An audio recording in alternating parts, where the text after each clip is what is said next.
Hey guys, welcome back to my channel. Thank you very much for joining me. For the first question, we have one from Transformation Geometry, and it says the transformation which map the parallelogram KLMN onto K prime, L prime, M prime, N prime as shown in the diagram above is.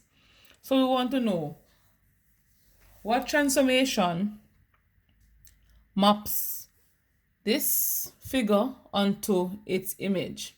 All right, and so they want us to consider reflection of all the different types. We need to consider reflection, and so we need to know, is it reflection in the origin? Is it reflection in the line y equal x? Is it the reflection in the line in the y-axis, my bad, or is it reflection in the x-axis?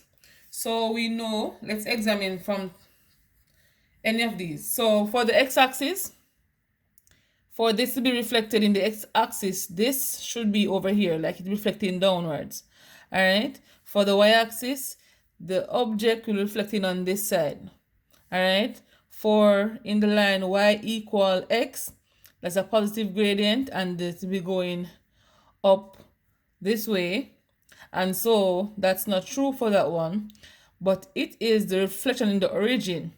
And one thing we need to remember, guys, for reflection, I'm gonna put it right here, or maybe at the bottom. So for reflection, the origin is the image. If the image, not image, if the object has coordinate x, y, the image will be negative x, negative y.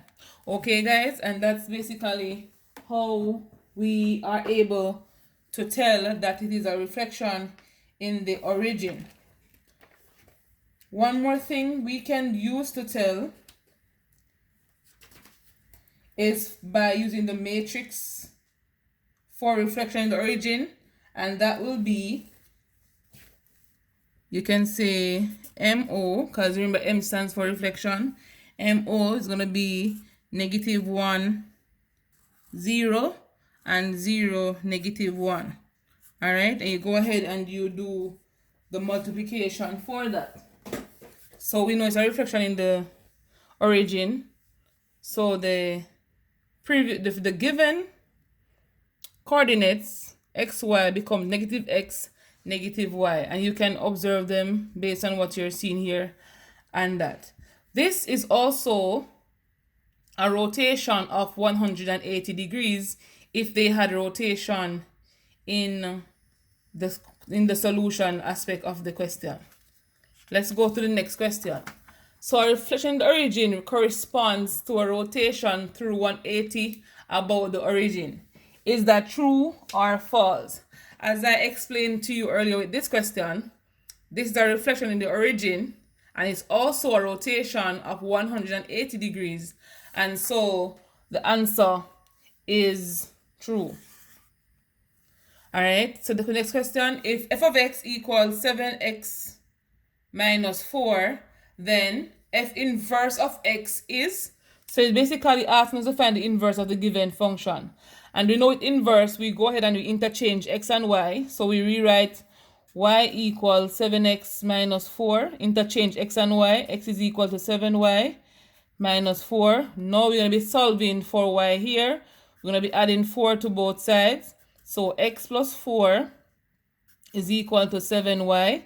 As that cancels, then we divide by y, not by y, my bad, by 7 on both sides. So x plus 4 divided by 7 is equal to y. Therefore, f inverse of x is equal to x plus 4 all over 7, and the answer is D. All right, I hope you understand that one. So the next question says, the number property shown in 3 over 4 times 2 over 7 minus 4 over 9 in bracket is equal to what? Is it commutative property, associative property, distributive property, or the identity property? So right here, we see that they are multiplying, and so they expanded the bracket. And once you're multiplying the term outside by the terms inside, either over addition or subtraction, that's going to be the distributive property. So the distribution let me say it, but it's a distributive property taking place. And so it comes from a x plus, let me use subtract y, a subtract y. It's going to be ax minus ay. And that's being depicted right there. And so that is the distributive property. The next question comes to us from mapping. It says, which of the following function could be described in the mapping shown? And so we have 4 options here.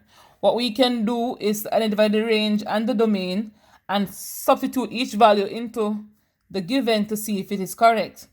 Or we can go ahead and observe the range, that's the y values, observe the y values and see what is taking place between these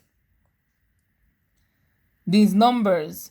And so the difference, we can say the difference here would be going up to a power.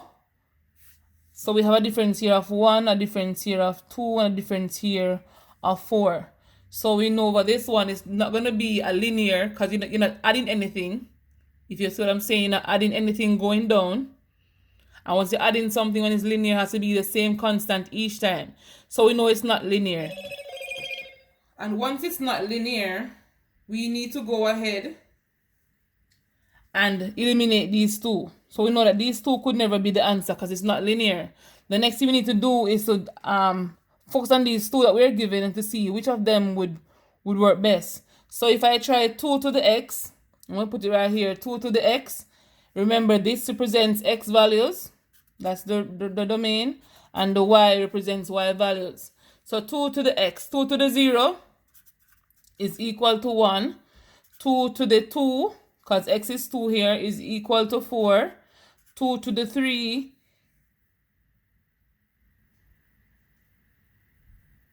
I missed out 1. I missed out 2 to the 1. Let me do, so 2 to the 1 is equal to 2. 2 to the 3 is equal to 8.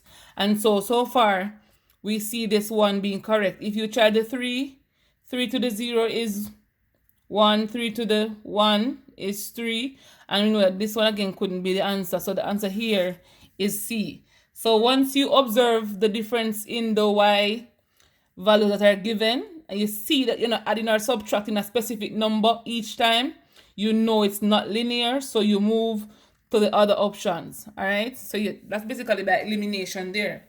For this one, it says, which of the following mapping from set x to set y is a function? So we know that function, you're basically having a set of input that produces one output. All right, so we also know that the x values are not supposed to be repeated once it is considered a function. All right, and so if you should look at all of these, okay, for this one, x values are the domain, so they're the first one given. So here we see that the q here is repeated, so the q goes to the 3 and it goes to the 5, so know that couldn't be a function. For this one, the q goes to the 3 and it goes to the 5, that couldn't be a function. That means the x value here is being repeated, and the same thing goes to this one. So that couldn't be a function. Let's try this one. So the p goes to the 3, the r goes to that. So for this one, so the r goes to 3 and the r goes to 5. So here we have the r repeating. So we know that's not a function. We have the q repeating again. So we know that's not a function because the x value of the coordinate should not be repeated. And for this one, we have p, q, r going to 5. And this is a function because we have 2 functions known, 1 to 1 or many to 1. So we can have many, we can have the x values going to one specific y value. All right. And so in this case, this will represent a many to 1 function. And that's the end of the video, guys. Thank you very much for watching. Remember to like, share, comment, subscribe, and turn on the post notification bell so you can have an idea of when I'm uploading these videos. And remember to tell a friend about me, as I am here to help you on this journey. We will make it to July for the exam and beyond. All right, guys. So I'll see you on the next video.